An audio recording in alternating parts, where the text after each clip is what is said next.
Jakarta, the capital city of Indonesia. Now, why are we here? Well, we're actually here to explore the possibility of can you retire well in Jakarta, Indonesia? Well, before you make up your minds, watch the whole video to find out whether a retirement place in Jakarta is suitable for you. Hey guys, my name is Fran, one half of the Corporate Breakout Couple. I'm currently here in Jakarta because the action now is currently all over in Asia. So let's explore whether Jakarta is a place for you to retire, and why not? The whole world's your oyster, and it doesn't mean that a busy capital city like that cannot be a place of retirement. If you're new to this channel, remember to subscribe and please like this video and share this video with all your friends, and let's go, let's look at Jakarta now. Over the last 2 years, we've covered extensively on all the various capital cities all around Asia in regards to retirement and cost of living, and now it is Jakarta's time to shine. And we're not new to Indonesia. We previously covered on Bali. We were there for a month where we shared on the various costs and whether it's a retirement venue as well. Firstly, let's cover food. I really want to talk to you about the local cuisine in Jakarta because there is so many types of varieties. They love rice and noodles. So first off, let's look at nasi padang. Nasi padang is a Minangkabau dish originating from Padang itself, which is where you get the name, and it's a variety of dishes very well paired with steaming white rice. So fragrant and so delicious. Now, where can you get nasi padang? Well, you can get it from the street at the roadside, and you can also get it in restaurants, and it is a staple diet for many Jakartans. Our friends brought us to this awesome nasi padang restaurant. So you can have nasi padang in a restaurant setting, which of course will be more costly. And of course, if you eat the more expensive ingredients like the beef rendang, the kambing, it will roughly cost you around 150 to 200,000 rupiah per person. But if you eat nasi padang in the food courts or at street food level, you are looking roughly around 50,000 rupiah per person. Just to give you an idea of how much Indonesians love nasi padang, we actually saw the Indonesian president, Prabowo, coming out of a nasi padang restaurant. Hey, if it's good enough for the Indonesian president, it's good enough for us.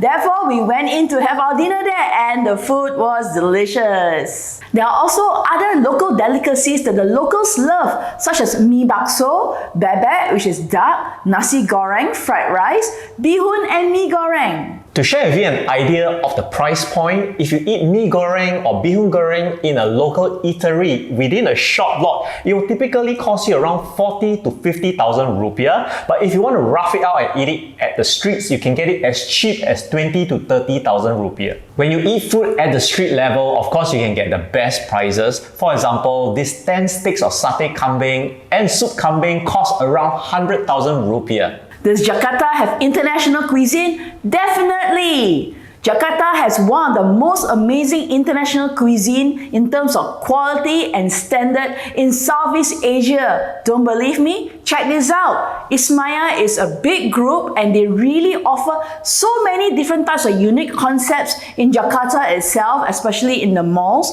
Take for example Social House, one of our favorites. The food there is amazing, the drinks there is so tasty, and actually it comes at a very affordable price. If you think Ismaya only caters to the atas folks, think again, because they actually have different cafe concepts such as the Journal, which kind of reminds me like our favorite Zeus concept in Malaysia, where the coffees are affordable, the food is affordable, and it's very casual dining style. Talking about unique cafe concepts, there's so many of them in Jakarta, such that in order to remain competitive, Starbucks and Coffee Bean really have to redesign their entire menu as well as keep their prices competitive. I was shocked to see Coffee Bean offering dishes like fish and chips and oxtail soup, because in Singapore and Malaysia, Coffee Bean doesn't offer all these. Their offerings are a little bit limited, and the menu is a little bit sad actually. Guess what? The prices of artisanal coffee is really affordable as well. Even in Starbucks and Coffee Bean, yes, I say that because in other countries like Singapore and Malaysia, you actually feel the full force of the price point for Starbucks especially. But in Indonesia, in Jakarta, the price is all very similar, between 40 to 50,000 rupiah for a cup of great coffee. You see, if Starbucks and Coffee Bean don't offer competitive pricing, they will definitely lose their market share because you can find better, tastier, higher quality coffee such as Percentage Arabica at the similar price point. Yes, Percentage Arabica is really affordable here as well. The lowest of all the countries we've been so far, from Guangzhou to Seoul, Malaysia, Singapore and Thailand, is actually the cheapest price point. One of the key reasons why the price point has to be competitive, because Indonesia, don't forget, is one of the most heavily populated countries in the world, especially Jakarta. So there's huge local demand supporting all this. So these coffee joints, they want to have as much presence as possible and keep themselves as competitive so that they can have more business. If you think that only locals capitalize on the huge population in Indonesia,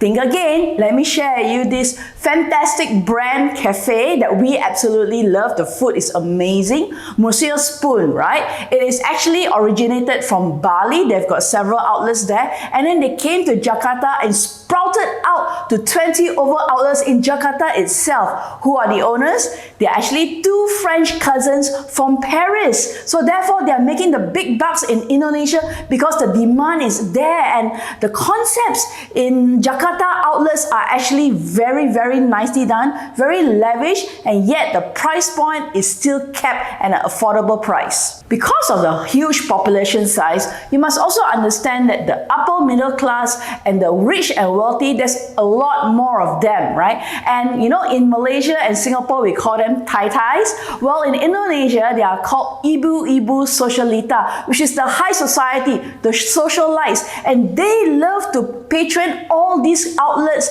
the atas malls and the nice coffee joints, as well as the high-class restaurants. Therefore, the demand is there and everybody wants to capitalize on this. Let's talk about shopping malls. I tell you, I love shopping in Jakarta because the shopping experience is next level. Yes, it's so different compared to Bangkok and even Singapore. There are numerous malls scattered all over Jakarta, but the main ones that we love are Plaza Indonesia, Grand Indonesia, Senayan City and Plaza Senayan. These malls really bring the shopping experience to the next level because they are huge, spacious, very well managed, and you can find all your familiar international brands, even brands that you are not familiar with, local brands, and definitely many unique concepts. Let me give you an example. Zara, H&M, Mango, Bershka, they all occupy huge lots in the shopping malls. Sometimes they even take up almost half a wing, and they're very well stocked and up to date in the latest designs. For Uniqlo, for some of the similar kind of items that you find in Malaysia and Singapore, it can be as cheap or rather cheaper by 10 to 15% lower in Jakarta. To add on to that, there's even unique restaurant concepts in the brands. For example, in Bangkok, you've got the LV restaurant. Well, in Indonesia, Jakarta, you've got the Coach restaurant. Yes, that's right. They actually serve desserts, main dishes, and burgers in Coach itself. It is a very interesting and exciting experience walking around in the shopping malls because on one hand, you actually see all the familiar brands, the familiar names, right? You can actually get in Malaysia, Bangkok, and Singapore. But on the other hand, when you walk into the store, you get to see unique concepts and unique offerings that you actually don't have in another place. For example, Bath & Body Works. Do you know when I was looking into Bath & Body Works, there was this milk carton product. I'm like, what is that? It is actually hand soap refillables in a milk carton design, which I've not seen in any other country before.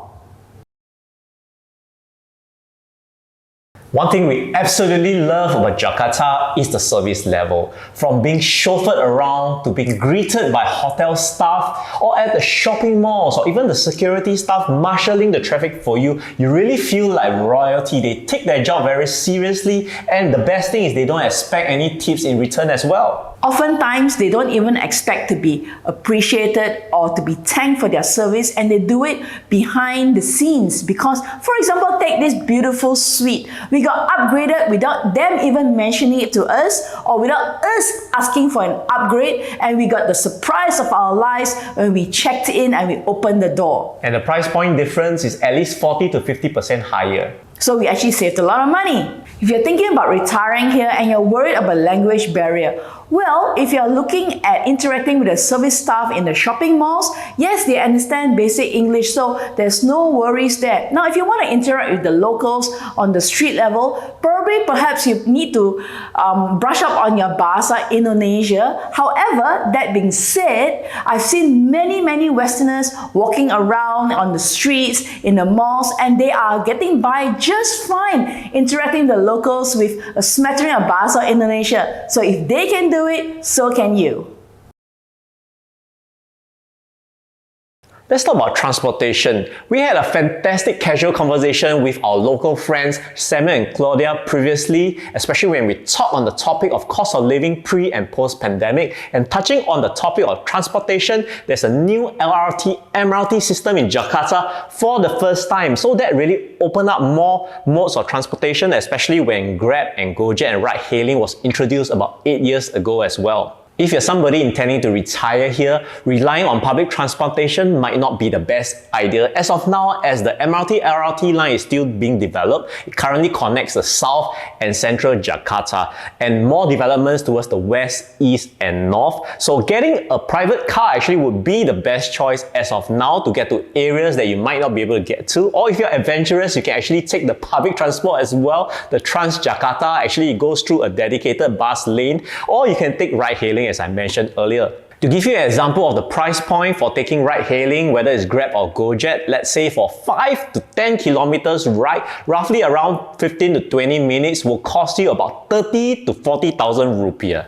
Jakarta is notoriously known for its heavy traffic and the numerous hours of jam. However, with all these new developments ongoing, especially the LRT and MRT, we have actually noticed a slight ease in congestion in terms of traffic around the busy central city areas. The government has actually implemented a very interesting and unique concept when it comes to owning a vehicle and driving it into the CBD central area. For example, your car number plate is 1566. The last digit is 6, which is an even number. Therefore, you're only allowed to drive your car into the central district area on even number days. For example, January the 2nd, 4th, 6th, 8th, 10th, 12th. Well, you get the idea. And then if you own an odd number plate vehicle, 1535, then you can only drive into the city center on odd number days. The intention is to ease the congestion of traffic, especially during the hours of 7 a.m. to 10 a.m. and 4 p.m. to 8 p.m. That is when you're allowed to drive the cars in accordance to the number plate. And it seems to work because it has definitely eased the congestion of traffic around this area.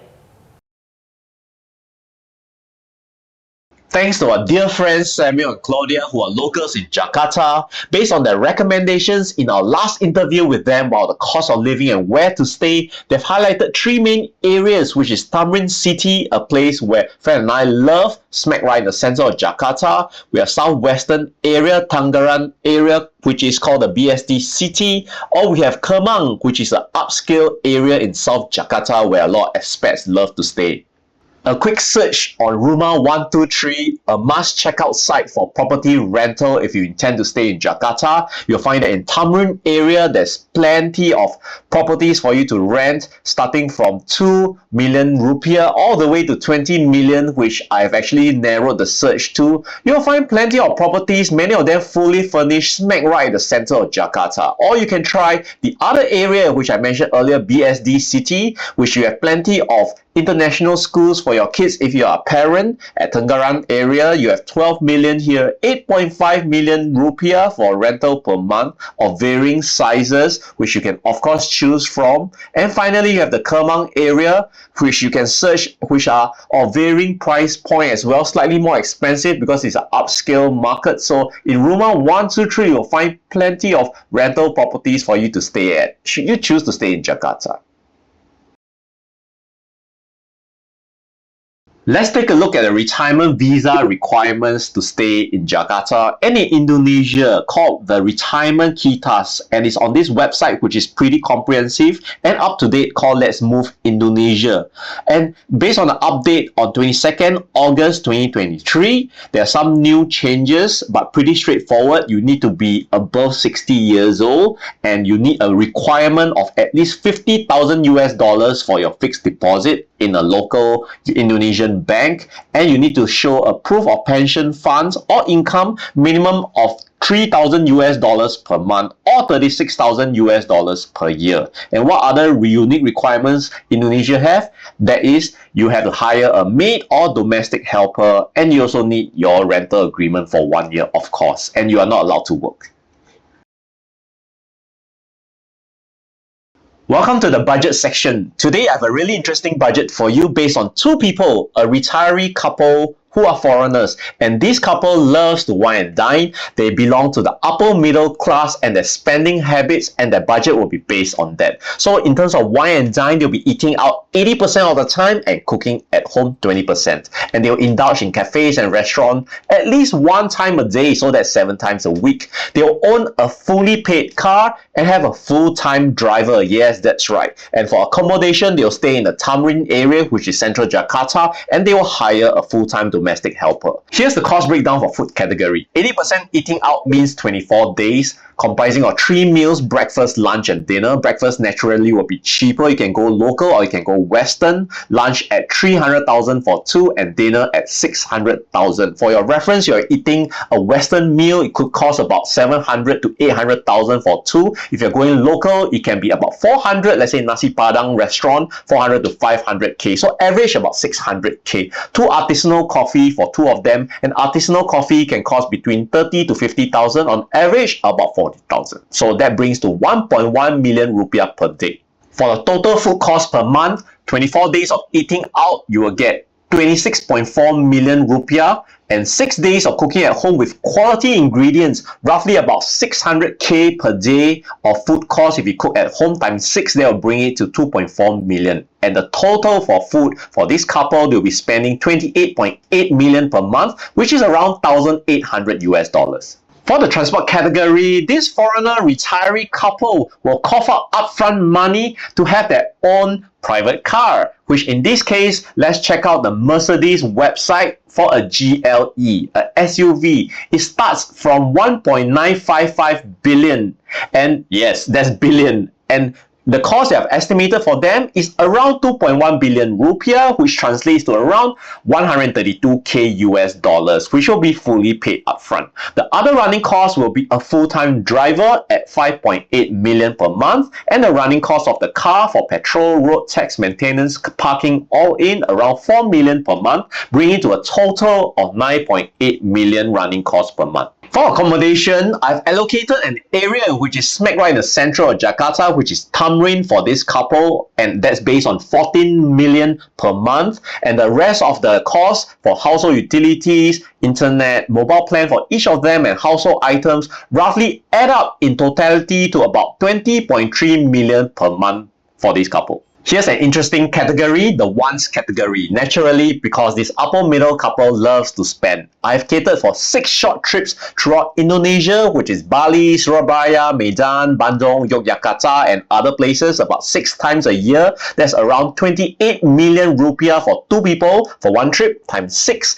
That brings to a total of 168 mil per year. Divided by 12, that would be 14 million rupiah per month. For gym membership, about 2 mil for 2 of them. Domestic helper, about 5 mil, and others like shopping, entertainment, attractions, and other spending brings to a total of 20 million, and the consolidated amount for one's category is 41 million rupiah per month. So what's the grand total for this upper middle foreigner retiree couple for their needs and wants? Food and groceries will be 28.8 mil for eating out 80% of the time. Transport, which counts with a full-time driver for their GLE at 9.8 mil for the running costs. Accommodation, which they will stay in Tamrin area, rental plus all inclusive of household expenses will be at 20.3 mil. Medical, roughly around 600k per month. I cater enough for that. For one's 41 mil, bringing to a total of 100.5 million rupiah per month, which is 6.281k US dollars per month.